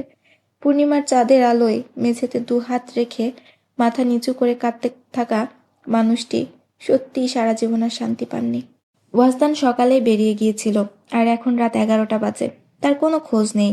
যদিও রাত করে বাড়ি ফেরা এখন তার অভ্যেসের অংশ, বাড়ির লোকজনও যেন এ অভ্যেস মেনে নিয়েছে। তাই রাতের খাবারের পর চা খেয়ে সবাই নিজেদের রুমে চলে গেলেও শুধু আয়েশা অপেক্ষায় বসে রইলেন ছেলের ফেরার আশায়। ঠিক 11টার ঘণ্টা বাজার সঙ্গে সঙ্গে দরজা খুলে ওয়াজদান প্রবেশ করলো। তাকে দেখে মনে হলো যেন কেবল একটি ছায়া এসে দাঁড়িয়েছে। বহুদিন ধরে নিজেকে হারিয়ে ফেলেছে সে, কিন্তু আজ যেন তার অবস্থা আরও খারাপ। চোখের গভীরে জমাট বাঁধা এক অদ্ভুত শূন্যতা, মুখ জুড়ে ছড়িয়ে থাকা তীব্র বিষাদের রেখা। কালো প্যান্ট আর শার্ট ধুলায় মলিন হয়ে ধূসর দেখাচ্ছিল। আয়েশা একজন মা। ছেলেকে এমন দেখে বুকের ভেতর তীব্র ব্যথা অনুভব করলেন। তিনি উঠে ওয়াজদানের সামনে গিয়ে বললেন, ওয়াজদান, নিজের একই দশা বানিয়েছ। ছেলের চোখে নিষ্প্রাণ চাহনি তাকে তীক্ষ্ণ আঘাত দিল। এভাবে কি দেখছ? এদিকে এসো। তিনি ওয়াজদানের হাত ধরে তাকে সোফায় বসালেন। এটা কি, আমাকে কষ্ট দেওয়ার নতুন উপায়? তোমার একটাই জেদ যে তুমি মালিহাকে বিয়ে করতে চাও। ঠিক আছে, এই যে হাত জোর করে বলছি, আমার ভুল হয়ে গেছে, তোমাকে বুঝতে পারিনি। তুমি জিতলে, আমি হারলাম। এবার খুশি? তিনি তীব্র ব্যথায় হাসলেন। কাল সকালেই চলো, আমি মালিহার বাড়ি যাব। তার বাবা মার সঙ্গে সরাসরি কথা বলবো। আমি তাদের দোরগোড়া ছেড়ে আসবো না যতক্ষণ না তারা রাজি হয়। তবে আয়েশা টেরই পেলেন না, তার এই কথাগুলো যেন দাউ দাউ করে জ্বলতে থাকা আগুনে তেল ঢেলে দিল। ওয়াজদান যে এতক্ষণ চুপচাপ ছিল, হঠাৎ যেন তার ভেতরের সব অনুভূতি ঝড়ের মতো ফুটে উঠল। বুকের গভীরে জমে থাকা ক্ষোভ, অভিমান আর দুঃখ একসাথে তোলপাড় করলো তাকে। তবু মা বুঝতে পারলেন না।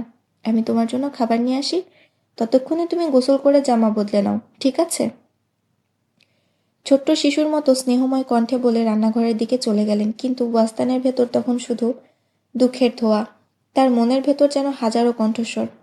আপনি কি আমাকে বিয়ে করবেন? আপনি হয়তো পাগল, নয়তো উন্মাদ। যে কোনো সিদ্ধান্ত নেওয়ার আগে একবার আমার কথা ভাববেন। আপনি কি আরেকবার লাইব্রেরিতে আসতে পারবেন? আমি সারাদিন আপনার অপেক্ষায় থাকব। কিন্তু প্রতিশ্রুতি পূর্ণ হলো না। সেই স্মৃতিগুলোই আজ ওয়াজদানকে ধ্বংস করে দিচ্ছিল। নাও, আমার তরফ থেকে তোমার জন্য উপহার। ইশকে আতিশ, কি অদ্ভুত এক উপহার।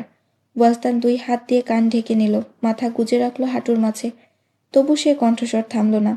আমি খুব ভালোবেসেছি তাকে, এতটাই যে এখন আর এই ভালোবাসা ছেড়ে থাকা সম্ভব নয়। তাকে হারানোর যন্ত্রণা আমার শরীর থেকে আত্মা কেড়ে নিচ্ছে।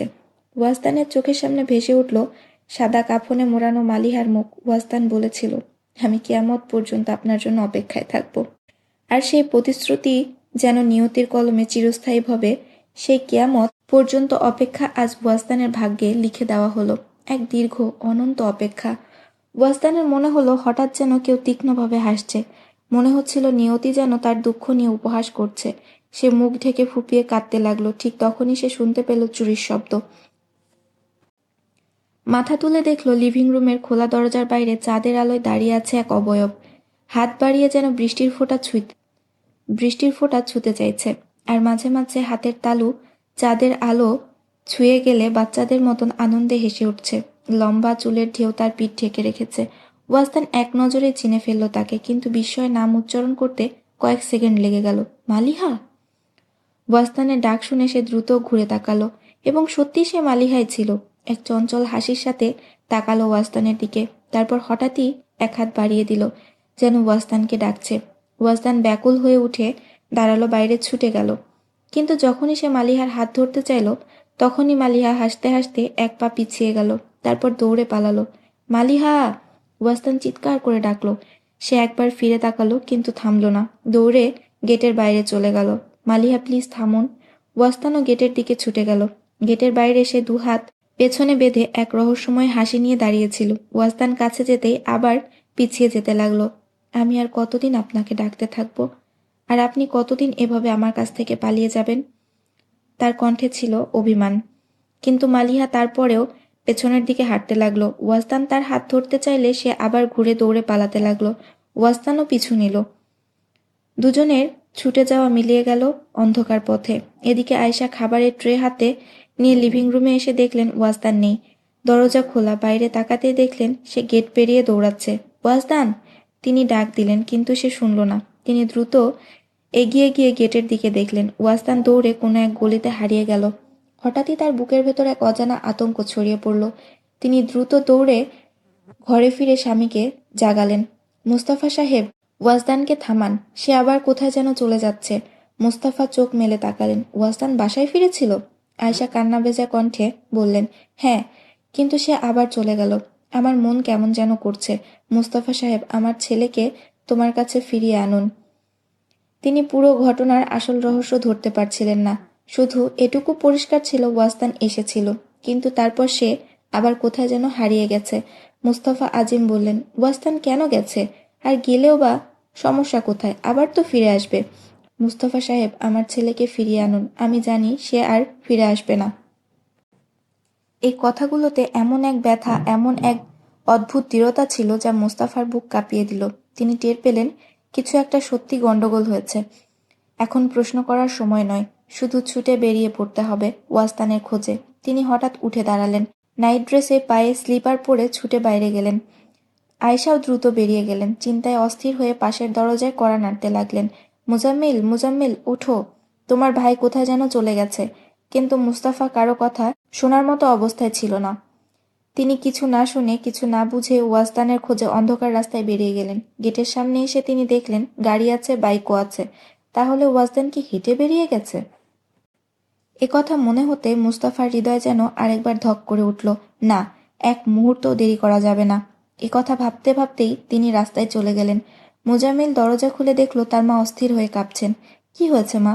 ওয়াজদান কোথায় যেন চলে গেছে। মুজাম্মিল, দেরি করো না, তাকে খুঁজে আনো। মুজাম্মিল একটু হতভম্ব হয়ে বলল, কোথায় গেছে? এত চিন্তা করছো কেন মা? সে তো ছোট ছেলে নয়, কিছুক্ষণ পর ঠিকই ফিরে আসবে।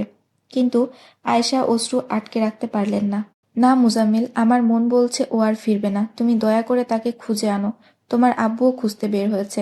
কি হয়েছে যে সে এভাবে চলে গেল? মুজাম্মিলের মনে নানা প্রশ্ন ঘুরপাক খাচ্ছিল। হয়তো বাবা মায়ের সঙ্গে কোনো কথা কাটাকাটি হয়েছে, তাই রাগ করে বেরিয়ে গেছে। না হলে মা এতটা অস্থির হয়ে পড়তেন কেন? আয়শা অসহায় কণ্ঠে বললেন, আমি জানি না কি হয়েছে, কিন্তু কিছু না কিছু তো ঘটেছে। সে যখন ফিরল তার মুখ দেখে মনে হচ্ছিল ভেতরে কোনো যেন ঝড় বইছে। মুজাম্মিল, দেরি করো না, যাও তোমার ভাইকে খুঁজে আনো।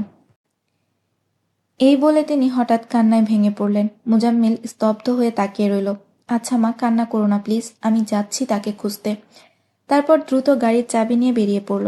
সে রাস্তায় গাড়ি চালিয়ে খুঁজতে থাকলো, কিন্তু ওয়াজদানের কোনো চিহ্ন নেই। তবে সে দেখতে পেল মুস্তাফা আজিমকে। তারপর তারা দুজনে একসাথে শহরের এদিক ওদিক খুঁজতে লাগলো, রাস্তা, গলি, মোড়, সব জায়গা। কিন্তু 2 ঘন্টা কেটে যাওয়ার পরও ওয়াজদানের কোনো খোঁজ না পেয়ে তারা আবার ঘরে ফিরে আসে। ওয়াজদানকে পাওয়া যায়নি? আয়শা দরজার কাছে দুশ্চিন্তায় দাঁড়িয়েছিলেন। মুস্তাফা ধীরে ধীরে মাথা নিচু করে বসলেন। তার মনে হলো সে এক নিমেষে বহু বছর বৃদ্ধ হয়ে গেছেন। অপেক্ষা করি, হয়তো সকাল হলে ফিরে আসবে। আনিকা যেন সবার মনে একটুখানি আশার আলো জ্বালাতে চাইছিল। মুজাম্মিল ফোন হাতে তুলে নিল। আমি ওর বন্ধুদের ফোন করছি। সে টেবিলে রাখা ডায়েরি খুলে নাম্বার খুঁজতে লাগলো। সবার আগে চোখ পড়ল আফাকের নাম্বার। সে তাড়াতাড়ি ডায়াল করে কল দিল। না মুজাম্মিল ভাই, ওয়াজদান আমার কাছে আসেনি, বরং আমি তো তাকে আপনাদের বাড়িতে নামিয়ে দিয়ে এসেছিলাম। আচ্ছা, ঠিক আছে। আফাক একটু থেমে বলল, এক কাজ করি, আমি আপনাদের বাসায় আসি, তারপর একসাথে মিলে খুঁজব। মুজাম্মিল সঙ্গে সঙ্গে থামিয়ে দিল। না, তার দরকার নেই। তোমার নিজের পরিবারও তো এখন কঠিন সময় পার করছে। আমি মায়ের কাছ থেকে শুনেছি তোমার কাজিনের ব্যাপারে। সত্যি দুঃখজনক। আচ্ছা ঠিক আছে, আমি অন্য বন্ধুদের ফোন করে দেখি, আর যদি সে তোমার কাছে আসে সাথে সাথে আমাকে জানাবে। ঠিক আছে মুজাম্মিল ভাই। এটা অবশ্য বলার দরকার নেই, আমি জানি আপনি এখন অনেক চিন্তিত। ধন্যবাদ, আল্লাহ হাফেজ। টেলিফোন লাইন থেকে ডিসকানেক্ট হয়ে গেল। ফোন রাখতেই আফাক হঠাৎই ক্লান্ত অনুভব করলো। তাকে দেখে সুমেরা ধীরে এসে তার কাঁধে হাত রাখল। আফাকও তার হাতে হাত রেখে বলল, আমি কিছুই বুঝতে পারছি না সুমেরা, এসব কি হচ্ছে? একদিকে মালিহার মৃত্যু, অন্যদিকে ওয়াজদানের হারিয়ে যাওয়া, সবকিছু যেন এলোমেলো হয়ে যাচ্ছে। কি হয়েছে? সুমেরা উদ্বিগ্ন স্বরে জিজ্ঞেস করল। ওয়াজদান বাড়ি ছেড়ে চলে গেছে। তাতে কি হয়েছে? সে তো আবার ফিরে আসবে। আফাক গভীর শ্বাস নিয়ে বলল, তুমি বুঝতে পারছো না, সে এখন নিজের হুঁশে নেই। আমার ভয় হচ্ছে, না জানি কি ভুল করে বসে। কথা শেষ করে আফাকের ভেতর অস্থিরতা আরো বেড়ে গেল। সে আর দেরি করল না, তাড়াহুড়ো করে গাড়ির চাবি হাতে তুলে নিয়ে ওয়াজদানকে খুঁজতে অন্ধকার রাস্তায় বেরিয়ে পড়ল। আজহার ফারুকী মালিহার মৃত্যুর জন্য যতটা অবাক ছিলেন না, তার চেয়ে বেশি হতবাক ছিলেন নিজের জীবিত থাকার জন্য। চেয়ারের পিঠে হেলান দিয়ে তিনি মালিহার ছবি দেখছিলেন, যেন সমস্ত হারানোর শোক তাকে গ্রাস করেছে। নতুন সকাল উকি দিচ্ছিল, কিন্তু সেই সূর্যের আলোয় আর কোনো শক্তি ছিল না যা বাবার জীবনের অন্ধকার দূর করতে পারে। কোনো অনুমতি ছাড়াই দরজা খুলে ভেতরে এলেন নুরুল হুদা। সরাসরি এসে দাঁড়ালেন বাবাজানের সামনে। আজহার ফারুকী তাকালেন তার দিকে, আর নুরুল হুদা তাকালেন বাবাজানের অশ্রুসিক্ত মুখের দিকে। আপনি কাঁদছেন কেন বাবাজান? মেয়ের মৃত্যুর শোক তো আপনার নেই, তাহলে এই অশ্রু আনন্দের? তুমি কি বলছো? তার কণ্ঠ যেন ছুরির মতো কেটে গেল। যদি তুমি মরে যাও, আমি তোমার মৃতদেহ নিজ কাঁধে তুলে নিয়ে কবরে দিয়ে আসব। নুরুল হুদার কণ্ঠ যেন প্রতিটি শব্দের ভার বহন করছিল। আজহার ফারুকী নিঃশ্বাস বন্ধ করে রাখলেন। আপনার তো খুব শখ ছিল তাকে কবর দেওয়ার। বলুন, তাকে কবর দিয়ে কেমন লাগছে? তিনি আজহার ফারুকের দিকে এমনভাবে তাকালেন যেন কোনো দয়া নেই তার চোখে। আপনি কি আমাকে সেই অপরাধের কথা বলবেন যার শাস্তিস্বরূপ আপনি মালিহার জীবনকে নরকে পরিণত করেছিলেন? থামো নুরুল হুদা, থামো। আমি কিছু করিনি, আর করবই বা কেন? মালিহা আমার মেয়ে ছিল। আজহার ফারুকী ব্যথিত কণ্ঠে বললেন। নুরুল হুদা চিৎকার করে উঠলেন, এটাই তো আমি জানতে চাই বাবাজান। সে যখন আপনার মেয়ে ছিল, তবে কেন আপনি তাকে মেরে ফেললেন? আজহার ফারুকী হতবাক হয়ে গেলেন। তারপর এই অভিযোগ শুনে কেঁপে উঠলেন। চাইলে আমাকেও মেরে ফেলতে পারো নুরুল হুদা, কিন্তু এত ভয়ঙ্কর অভিযোগ করো না। আমি মালিহাকে মারিনি, সে হার্ট অ্যাটাকে মারা গেছে, তুমি তো জানো। কিন্তু মালিহার হার্ট অ্যাটাক কেন হলো? এই অল্প বয়সে কি এমন কারণ ছিল যে তার হৃদয় তা সহ্য করতে পারল না, যা ওর জীবন কেড়ে নিল? আজহার ফারুকী আজীবন কঠোর ছিলেন। তার তীক্ষ্ণ দৃষ্টি আর কঠিন স্বরে অনেককে নতজন করেছে, কিন্তু আজ তিনি নিজেই নত, নিজের অপরাধের ভারে, নিজের পাপের বোঝায়। নুরুল হুদা তার হাত চেপে ধরলেন, গভীর যন্ত্রণায় জর্জরিত হয়ে বললেন, মালিহা কেন মারা গেল সেই সত্য আজ আপনাকে স্বীকার করতেই হবে। আর এই সত্যের কাছে মাথা নত করলে হয়তো মালিহা তোমাকে ক্ষমা করে দিতে পারে, কিন্তু আমি কখনো ক্ষমা করব না, না এই জীবনে, না মৃত্যুর পর। কথা শেষ করেই নুরুল হুদা চলে গেল। পেছন ফিরে তাকানোর প্রয়োজনও মনে করল না। আজহার ফারুকী তখনও স্তব্ধ হয়ে বসেছিলেন। তারপর তার চোখে পড়ল সামনে রাখা ডায়েরির দিকে। তিনি ডায়েরি খুলে পড়তে লাগলেন। তিনি ধীরে ধীরে পাতা উল্টালেন। এটা কোনো সাধারণ ডায়েরি ছিল না, এটা ছিল তার অপরাধের ফর্দ।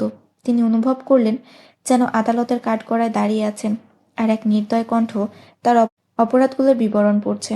তিনি তার মেয়েকে একাকিত্বের কারাগারে আটকে রেখেছিলেন, তার প্রতিটি অনুভূতিকে আঘাত করেছিলেন। শেষ পর্যন্ত তিনি তাকে এমন এক পথে ঠেলে দিয়েছিলেন যেখানে বেঁচে থাকা কষ্টকর আর মৃত্যু সহজ হয়ে গিয়েছিল। অভিযোগ গুরুতর ছিল, কিন্তু নিজের পক্ষে বলার মতো কিছুই ছিল না। প্রতিটি অভিযোগ সত্য ছিল, প্রতিটি অপরাধ বাস্তব। ডায়েরি হাত থেকে পিছলে পড়ে গেল তার পায়ের উপর। অনুশোচনার চেয়ে বেশি কষ্টদায়ক আর কিছু নেই, স্বীকারোক্তির চেয়ে বেদনাদায়ক কিছুই হতে পারে না। তিনি মাথা তুলে চিৎকার করে উঠলেন, আমি মালিহাকে মেরেছি, আমি আমার মেয়ের জীবন কেড়ে নিয়েছি। কেউ কি নেই এই নিষ্ঠুর বাবাকে শাস্তি দেবে না? কেউ আছো যে আমার মতো পাষাণ পিতার গলা টিপে ধরবে? আমি খুনি, আমি পাপী, আমার মেয়ের মৃত্যুর জন্য আমি দায়ী। হে পৃথিবী, আমাকে মেরে ফেলো। তার কান্নার শব্দ প্রতিধ্বনিত হতে লাগলো শূন্য ঘরের দেয়ালে, নির্জন রাতের স্তব্ধতায়, আর তার নিজের ভগ্ন হৃদয়ে গভীরে। ফজরের আজানের সঙ্গে করাচির প্রান্তে জীবন ধীরে ধীরে জেগে উঠল, ঠিক প্রতিদিনের মতো।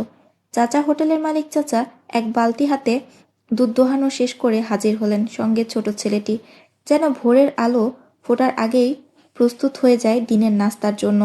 এই হোটেল যেন পথিকদের আশ্রয়, ছোট্ট একটি নিবাস যেখানে ক্লান্ত ট্রাক চালকরা থামে, উষ্ণ চায়ের কাপে প্রাণ ফিরে পায়। একদিকে হোটেলটি দাঁড়িয়েছিল হাইওয়ের ধারে, অন্যদিকে আশেপাশে 50 কিলোমিটারের মধ্যে ছিল না আর কোনো আশ্রয়। চাচা দুধের বালতি নামিয়ে থামের উপর বসে পড়লেন, ক্লান্ত চোখে পানির ছিটা দিলেন, যেন ঘুমে শেষাংশ ধুয়ে ফেলা যায়। ছোট্ট ছেলেটি তখন ব্যস্ত, চৌকিগুলো গোছানো, রান্নাঘরের তালা খুলে নতুন দিনের প্রস্তুতি নেওয়াই ছিল তার কাজ। হঠাৎ চোখে পড়ল তন্দুরের পাশে কাঠের স্তূপে একটি অচেনা ছায়া। সতর্কভাবে সে ফসফস শব্দ তুলল, চাচাকে ডেকে আঙুল তুলে দেখালো সেই দিকে। চাচা চেয়ে দেখলেন, চোখ সংকুচিত করলেন। সন্দেহের ছায়া খেলল তার চোখে, কিন্তু ভয় পেলেন না। তিনি ছিলেন দীর্ঘদিনের পথিক, জীবনের নানা রহস্যের সাক্ষী, দৃঢ় পায়ে পদক্ষেপ ফেললেন। কাঠের স্তূপের কাছে পৌঁছে হঠাৎ করে শক্ত হাতে ধরলেন লুকিয়ে থাকা সে ছায়াটিকে। হ্যাঁ ভাই বল, কে তুই? এখানে লুকিয়ে কি করছিস লুকিয়ে? চাচার কণ্ঠে ছিল বিস্ময়, কিন্তু সে তৎক্ষণাৎ ঠোঁটে আঙুল চেপে ধরল। চোখ দুপাশে ঘুরিয়ে ধীরে ধীরে তার কানের কাছে ফিসফিস করে বলল, আস্তে কথা বলুন, না হয় উনি জেনে যাবেন যে আমি এখানে লুকিয়ে আছি। চাচার কপালে ভাঁজ পড়ল। কে কে জেনে যাবে যে এখানের ভেতরে আছেন উনি? সে চোখ ঘুরিয়ে ইশারা করল কিচেনের বন্ধ দরজার দিকে। ছোট ছেলেটা ভয় পেয়ে তালা ছেড়ে 1-2 পা পিছিয়ে দাঁড়ালো। চাচা ধমক দিয়ে বললেন, দরজায় তো তালা, তাহলে ভেতরে গেল কিভাবে? উনি দরজা দিয়ে যাননি। তার চোখে এক অদ্ভুত রহস্য। তাহলে কোথা দিয়ে গিয়েছে? চাচা এবং ছোট ছেলেটি তার হাতের ইশারার দিকে তাকালো, কিন্তু কিছুই দেখতে পেল না। ওই সে এখান দিয়ে ভেতরে গেছে। চাচা বিস্মিত হয়ে জানালার দিকে তাকিয়ে হাসতে হাসতে বললেন, এখান দিয়ে ভেতরে গেছে? এখান দিয়ে কোনো ছোট মেয়ে পর্যন্ত যাওয়া কঠিন। আর তার কথাবার্তা শুনে তো মনেই হচ্ছিল তিনি কোনো নারীর কথা বলছেন। হ্যাঁ, ছেলেটি গম্ভীরভাবে বলল, তুমি তাকে বলো না যে আমি এখানে আছি। যদি তিনি জানতে পারেন তবে তিনি পালিয়ে যাবেন।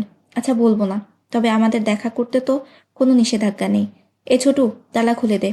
ছোট ছেলেটি তালা খুলল, কিন্তু পুরোপুরি খুলল না, শুধু আধা ফাঁকা রেখে দিল। চাচা হেসে বলল, এই জন্যেই তুই ছোটুই থাকবি। এরপর চাচা রান্নাঘরে দরজা খুলে ভেতরে চলে গেলেন। ছোট্ট ছেলেটিও ভয় পেয়ে তার পিছু নিল। ভেতরে ঢুকেই সে দেখল সেখানে তো কেউ নেই। স্বস্তির নিঃশ্বাস ফেলে সে বাইরে বেরিয়ে চৌকিগুলো গুছাতে এগিয়ে গেল। তারপর আবার লুকিয়ে ভেতরে উকি দিল, কিন্তু কাউকে না দেখে রান্নাঘরে ফিরে এলো। তিনি কোথায় গেলেন? ও ভাই, এখানে তো কেউ নেই। না, তিনি এখানেই ছিলেন, আমি নিজেই দেখেছি। তিনি রাস্তা পার হয়ে এদিকে এলেন, তারপর তন্দুরের ওপর উঠে জানালার গ্রিল ডিঙিয়ে ভেতরে লাফ দিলেন। তিনি নিশ্চয়ই আমার থেকে লুকাচ্ছেন। তারপর সে থালাগুলো এক এক করে তুলতে লাগলো, গ্লাসগুলো ধুলোমুক্ত করে পর্যবেক্ষণ করতে লাগলো। এমনভাবে খোঁজাখুঁজি করছিল যেন তিনি কোনো সুই বা ছোট কোণে লুকিয়ে আছে। তিনি যদি জানালা পেরিয়ে ভেতরে আসতে পারেন তাহলে তিনি জানালা পেরিয়ে বাইরেও যেতে পারেন। হয়তো তিনি চলে গেছেন। বাইরে গিয়ে খুঁজে দেখো, চাচা তাকে সান্ত্বনা দিয়ে বলল, কিন্তু সে হতাশ হয়ে গেল, কারণ কোথাও তার কোনো চিহ্ন মিলল না। বাইরে বেরিয়ে সে রাস্তার দিকে তাকাতে লাগলো, যেন অনুমান করতে চাইছিল তিনি কোন পথে গেছেন। তারপর হঠাৎই একদিকে দৌড় দিল। জুতা কখন যে তার পা থেকে খসে পড়েছিল সে খেয়ালই করেনি। সারা রাত দৌড়ানোর পর তার ক্ষতবিক্ষত পা আর জুতো পরার উপযুক্ত ছিল না। নির্মম পথের কাকর মাটি পার করে রক্তাক্ত পা নিয়েই সে ছুটে চলল রাস্তার বুকে, যেন এক ছায়ার মতো। ছোটু কৌতূহলী চোখে চাচাকে জিজ্ঞেস করলো, চাচা উনি কে? চাচা দীর্ঘশ্বাস ফেলে বলল, একজন পথহারা অসহায় মানুষ। এরপর চৌকি তুলে বাইরে রাখলেন। রাতে আফাক আসার পরই সাজিদও দ্রুত পৌঁছে গিয়েছিল। সারা রাত ধরে ওয়াস্তানের খোঁজ তাল্লাশি অব্যাহত থাকলো। ফোন বাজতে লাগলো একের পর এক, দরজার ডাক পড়ল একের পর এক, কিন্তু কোনো উত্তর মিলল না। আয়শা, সত্যি করে বলো তো রাতে আসলে কি ঘটেছিল? মুস্তাফার কণ্ঠেও ক্লান্তির ছাপ স্পষ্ট ছিল। মুস্তাফা সাহেব, আপনাকে কতবার বলেছি, কিছুই হয়নি। যখন সে বাড়ি ফিরল তখন থেকে অস্থির ছিল। আসলে সে তো বহুদিন ধরেই মালিহার ব্যাপার নিয়ে চিন্তিত। আমার সহ্য হচ্ছিল না, তাই বললাম তুমি মালিহাকে বিয়ে করে নাও, আমার কোনো আপত্তি নেই। এরপর আমি খাবার আনতে গেলাম, কিন্তু ফিরে এসে দেখি সে গেট পার হয়ে বেরিয়ে যাচ্ছে। কিন্তু আফাক জানতো, মালিহার নাম শোনা মাত্রই তার চোখের ভাষা বদলে গেল। সে একবার তাকালো, তারপর ধীরে ধীরে মাথা নিচু করে না সূচক ইঙ্গিত করলো। আমার মনে হচ্ছে আমাদের হাসপাতালে খোঁজ নেওয়া উচিত। মুজাম্মিল চিন্তিত কণ্ঠে বলল, কোনো দুর্ঘটনা ঘটে থাকলে? সাজিদও সঙ্গে সঙ্গে সায় দিল, ঠিক বলেছেন মুজাম্মিল ভাই, এই সম্ভাবনাকে এড়িয়ে দেওয়া ঠিক হবে না। তাহলে চলো। সবাই উঠে দাঁড়ালো। তারপর শুরু হলো এক নিরন্তর খোঁজ। শহরের এমন কোনো হাসপাতাল, এমন কোনো ক্লিনিক রইল না যেখানে তারা যাননি, যেখানে তারা ওয়ালতানকে খুঁজে ফেরেননি। কিন্তু সে কোথাও ছিল না। যখন তারা ক্লান্ত ও ব্যর্থ মন নিয়ে বাড়ি ফিরল, তখন আয়েশা চোখের কোণে অশ্রু নিয়ে তাকালেন স্বামীর দিকে। কি আশ্চর্য মুস্তাফা সাহেব, আমি একজন মা, অথচ আপনার যাওয়ার পর থেকে এক মুহূর্তের জন্য দোয়া বন্ধ করিনি। এই দোয়াই করে যাচ্ছি, হায় যদি আমার ছেলে সত্যি কোনো দুর্ঘটনা ঘটে থাকে তবে অন্তত যেন তার খোঁজ পাওয়া যায়। আর আপনি একজন বাবা হয়ে ফিরে এলেন, অথচ ছেলের কোনো সন্ধান আনতে পারলেন না। মুস্তফা স্ত্রীর চোখে চোখ রাখলেন, তারপর দৃষ্টি সরিয়ে মাথা নিচু করে বসলেন। এক অজানা ভাবনায় ডুবে গিয়ে মুজাম্মিল আনিকার দিকে তাকালেন। আনিকা, তুমি একবার ভালো করে ওয়াসদানের রুমটা খুঁজে দেখো, হয়তো কোনো সূত্র ফেলে গেছে। আপনার বলার আগেই আমি সেটা করেছি, কিন্তু তার রুম থেকে তেমন কিছু পাইনি। যদিও এতটুকু বলে থেমে গেল সে।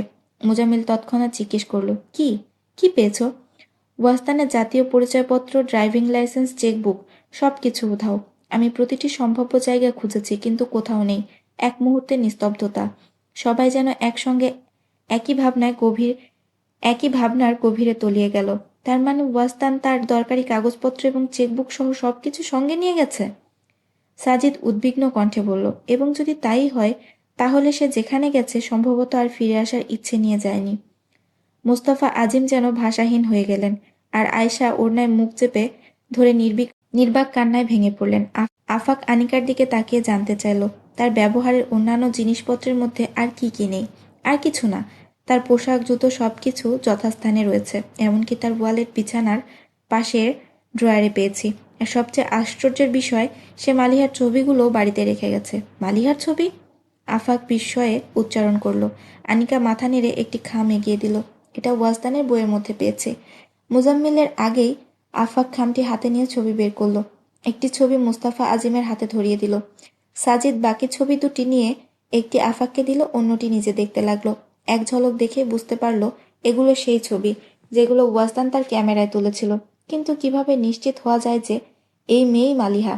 আয়শা মুস্তাফা ছবির দিকে হাত বাড়ালেন না। হয়তো তিনি আগেই দেখেছিলেন। তুমি এত নিশ্চিত হলে কিভাবে যে এগুলো মালিহার ছবি? মোস্তাফা আজিম সেই প্রশ্ন করলেন, যা সবার মনের মধ্যে বয়ে চলছিল। আনিকা স্থির গলায় উত্তর দিল, কারণ আমি মালিহার সঙ্গে দেখা করেছি। এই কথা যেন বোমার মতো বিস্ফোরিত হলো। সবাই বিস্ময়ে চুপ করে গেল। মুজাম্মিল জিজ্ঞেস করল, কবে? আনিকা বলতে লাগলো, যেদিন ওয়াসদানের দুর্ঘটনা ঘটে সেদিন সে আমাদের বাড়িতে এসেছিল ওয়াসদানের সঙ্গে দেখা করতে। আমি নিজে তাকে চিনতে পেরেছিলাম। সে মালিহা ফারুকী, আর সে নিজেও তা বলেছিল। তারপর সে আমাকে নিজের নাম্বার দিয়ে অনুরোধ করেছিল যেন আমি ওয়াসদানকে বলি তাকে ফোন করতে, কিন্তু আমি সেই নম্বর কাগজ থেকে ছিঁড়ে ফেলে দিই। সমস্ত রুম জুড়ে নিস্তব্ধতা নেমে এলো। মুজাম্মিল দীর্ঘশ্বাস ছেড়ে বলল, তাহলে এখন এটা পুরোপুরি পরিষ্কার যে ওয়াসদান ইচ্ছে করে বাড়ি ছেড়ে চলে গেছে। সে যেন একরাশ হতাশা নিয়ে মালিহার ছবি টেবিলে রাখলো। আমার মনে হয় এবার আমাদের পুলিশের সাহায্য নেওয়া উচিত। হয়তো তারা খুঁজে পাবে। মোস্তফা আজিম ক্লান্ত কণ্ঠে বললেন। তার মুখে গভীর চিন্তার ছাপ, আর কণ্ঠে দৃঢ়তার পরিবর্তে ক্লান্তি ভর করেছিল। লিভিং রুমে উপস্থিত সবাই ওনার অব্যক্ত কষ্ট অনুভব করতে পারছিল। এই কথা বলার পর ঘরে এক নিস্তব্ধতা নেমে এলো। আয়শা দাঁতে ঠোঁট চেপে ধরলেন, চোখে অশ্রু ভরে উঠল। ওয়াসদানের প্রতি তার ভালোবাসা কখনোই গোপন ছিল না, তাই এ আঘাত তার জন্য ছিল ভয়ানক। স্বামীর এমন অসহায়ত্ব দেখে আয়েশার মন ভেঙে গেল। তিনি আর চোখের পানি আটকে রাখতে পারলেন না। মার কান্না দেখে মুজাম্মিলের মন আরো ভারী হয়ে উঠল। একদিকে ওয়াসদানের প্রতি অভিমান, অন্যদিকে এক বড় ভাইয়ের মতো উদ্বেগ, সব মিলিয়ে এক গুমোট অনুভূতি বুকে চেপে বসল। অবশেষে দীর্ঘ নীরবতার পর মুস্তাফা আজিম হতাশ কণ্ঠে বললেন, তুমি আমার কাছ থেকে আমার ছেলেকে কেড়ে নিয়েছ আয়েশা। আয়েশা নিরুপায় কণ্ঠে বললেন, কিন্তু আমি তো পরে অনুমতি দিয়েছিলাম মুস্তাফা সাহেব। তাহলে আমার দোষ? কথার মাঝেই তিনি থেমে গেলেন। গলার স্বর হঠাৎ বুঝে এলো, আর চুপচাপ চোখের পানি ফেলতে লাগলেন। হৃদয় থমকে যেতে পারে, নিঃশ্বাস থামতে পারে, কিন্তু সময় কখনো থেমে থাকে না। নুরুল হুদা ভাবছিল, আজ মালিহার মৃত্যুর 3 দিন হলো। তুমি তো অনেক বড় আইনজীবী মুনির হাসান, একটা প্রশ্নের উত্তর দেবে? কার্পেটে বিছানো পূর্ণিমার চাঁদের নিচে বসে থাকা আজহার ফারুকী মুনির হাসানের দিকে তাকিয়ে জিজ্ঞেস করলেন। জিজ্ঞেস করুন ভাই সাহেব। যদি কেউ কাউকে খুন করে, তাহলে মৃতের মা বাবার এই অধিকার থাকে? চাইলে তারা খুনিকে ক্ষমা করতে পারেন। যদি খুনি নিজেই সেই মৃত সন্তানের পিতা হয়, তাহলে সেই রক্তের ক্ষমা কে দেবে? মুনির হাসান বিস্ময়ে চমকে উঠলেন, সন্তানের মা? আর যদি সেই মা আগেই মারা গিয়ে থাকে? এক মুহূর্তের নিস্তব্ধতা। ভাই সাহেব, আপনি এভাবে প্রশ্ন করছেন কেন? কারণ আমি ক্ষমা চাইতে চাই, কিন্তু যাদের প্রতি আমি অপরাধী তাদের চোখের সামনে দাঁড়াবার সাহস আমার নেই। তাই আমি সেই একমাত্র সত্তার কাছে ক্ষমা চাইতে চাই, যিনি ছাড়া আর কেউ আমাকে ক্ষমা করতে পারবেন না। তার কণ্ঠ হঠাৎ কেঁপে উঠল, আর চোখ থেকে অশ্রু গড়িয়ে পড়ল। নুরুল হুদা চোয়াল শক্ত করে নিল। সে বিমূঢ়ভাবে মুখ ফিরিয়ে নিল, যেন এই দৃশ্য তার পক্ষে সহ্য করা অসম্ভব। আপনি এমন কি অপরাধ করেছেন? মুনির হাসান হতবাক হয়ে জিজ্ঞেস করলেন। আজহার ফারুকী চুপ হয়ে গেলেন। তারপর গভীর নিঃশ্বাস ফেলে বললেন, আমি মালিহাকে হত্যা করেছি। এই স্বীকারোক্তি শুনে সবাই অবাক হয়ে গেল। কেউ কথা বলার মতো শক্তি পাচ্ছিল না। আপনি জানেন ভাই সাহেব, আপনি কি বলছেন? ইফতেখার স্তব্ধ স্বরে বললেন। হ্যাঁ, কিন্তু তুমি জানো না ইফতেখার, কিভাবে আমি আমার অহংকার, আমার একগুঁয়েমি, আমার নিজের জেদ দিয়ে ধীরে ধীরে মালিহাকে মেরে ফেলেছি। আমি আমার সিদ্ধান্তের ধারালো ছুরি দিয়ে ওর গলা কেটেছি। আমার আত্মঅম্ভীরতা দিয়ে ওর হৃদয়ে চেপে ধরেছি। এক মুহূর্তে নয়, প্রতি মুহূর্তে, প্রতিটি নিঃশ্বাসে আমি ওর প্রাণ বের করে নিয়েছি। আমি তাকে ধ্বংস করেছি। আমি আমার মেয়েকে প্রতিটি ক্ষণে যন্ত্রণা দিয়েছি আর তিলে তিলে তাকে মৃত্যুর দিকে ঠেলে দিয়েছি। নুরুল হুদার পক্ষে এই স্বীকারোক্তি সহ্য করা অসম্ভব হয়ে গেল। সে উঠে দাঁড়িয়ে রুম ছেড়ে চলে গেল। কিন্তু কেন? ইফতেখার অসহায় বিস্ময়ে বললেন, কি এমন করেছিল মালিহা যার জন্য তাকে এমন ভয়ঙ্কর পরিণতি ভোগ করতে হলো? আজহার ফারুকী কেঁপে উঠে বললেন, আমার মেয়ে সম্পূর্ণ নির্দোষ ছিল ইফতিখার। তার কোনো অপরাধ ছিল না। তবে হ্যাঁ, আমি তার ভালোবাসাকে অপরাধ ভেবেছিলাম। ভালোবাসা?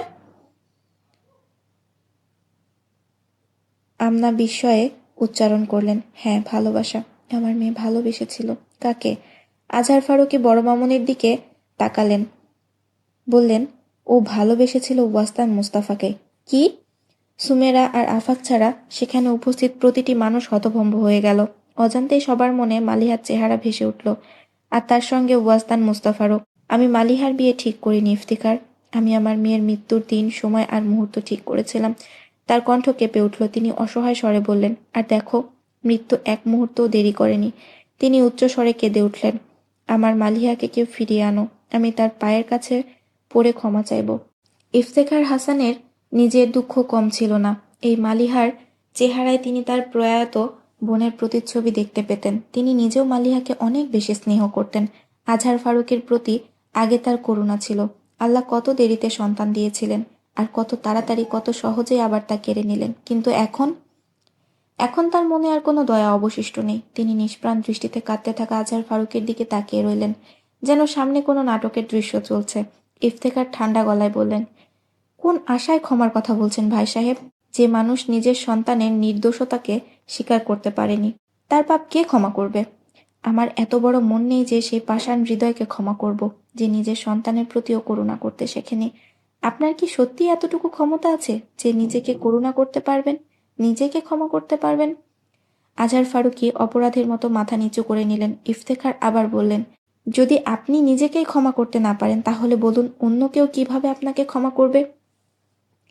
তিনি হঠাৎ থেমে গেলেন, যেন কোনো গভীর কষ্ট গলায় আটকে গেছে। কিছুক্ষণ নীরব থাকার পর তারপর ক্লান্ত স্বরে বললেন, আমি জানতাম আপনি আত্মকেন্দ্রিক।